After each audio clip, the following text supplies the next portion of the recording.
It measures only 5 microns, yet it brought a city to its knees and caught the attention of the entire country. Milwaukee's Cryptosporidium Outbreak was the largest in U.S. history. It was a wake-up call for utilities, regulators, and consumers. If it could happen in Milwaukee, it could just as easily happen in any other city. Lake Michigan, although not pristine, had always been considered an excellent source for drinking water. Yet in the spring of 1993, this water made more than 400,000 people sick. And it happened with a fully functional treatment process, operating properly and meeting all current regulatory standards. They didn't do anything wrong. They did the best with the tools that they had and with the expectations for water treatment at the time. As it turned out, the best practices of the time would not protect against this new threat. They were conventional treatment plants, tried and true. The format's been used all over the country, all over Canada, all over the world, and it has worked well. But it didn't work in this case, and it was an earth-shattering event that changed the way everybody looks at water treatment. A lot has changed for Milwaukee Water in the past 10 years, but the approach is still the same, operating multiple barriers to guard against contamination. Somehow, massive contamination occurred without any obvious deficiency in any of their barriers.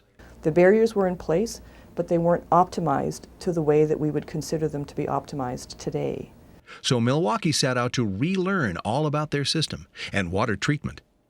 If existing barriers were insufficient for these new pathogens, they would have to be shored up, starting with the source water. They looked at the intake for the Howard Avenue plant, and they could see that the confluence of 3 rivers and a harbor, with all of their point runoffs and non-point runoffs, converged, and in certain flow patterns that watershed runoff would go right over the intake to the treatment plant. By moving the intake 1.5 miles farther out into the lake, the influence of surface runoff is minimized, but not eliminated. Treatment barriers would also need to be strengthened. They looked at each barrier by itself. How was it designed? Was it living up to what its design was? Was it performing to design? And should that design be improved to bring it up to current day standards? Over the following months and years, the treatment process would undergo a nearly complete overhaul. The filters, all 40 of them, were taken down, cleaned, and changed to a dual media system.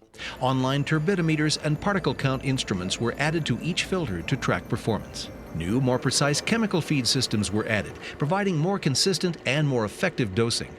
New metering and pumps were also installed. To provide stronger disinfection, ozone was added to the treatment chain, and each process was given new monitoring and control systems. The really true and important way to protect public health is to monitor the treatment process. And these online monitors are important because if there are changes occurring in source water quality, you can react quicker. If there are tweaking that needs to be done with the treatment process, that can be done quicker. And we want to supply a better product out to the distribution system.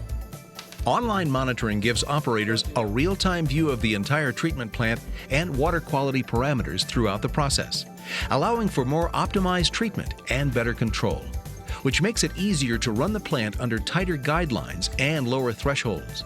For example, filters are now backwashed when turbidity reaches 0.3 NTU. Particle counts reach specified levels after 100 hours of service time, or when head loss reaches 7 feet. Our hope is that if the processes are optimized, they will be removing every single thing, even if we don't measure for every single individual contaminant.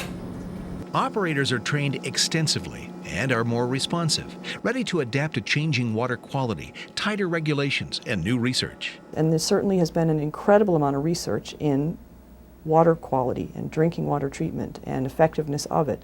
A decade ago, water supply and public health professionals didn't interact at all.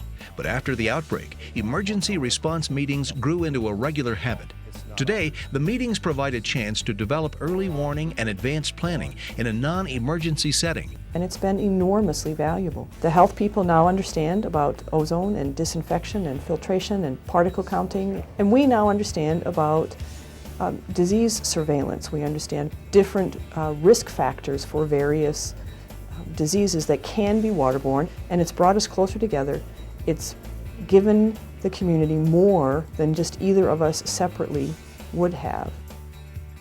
Together, the two groups also have a better understanding of the concept of emerging pathogens. An outlook that keeps Milwaukee water on its toes. Because contamination does happen, and there are valuable lessons to be learned from Milwaukee's experience.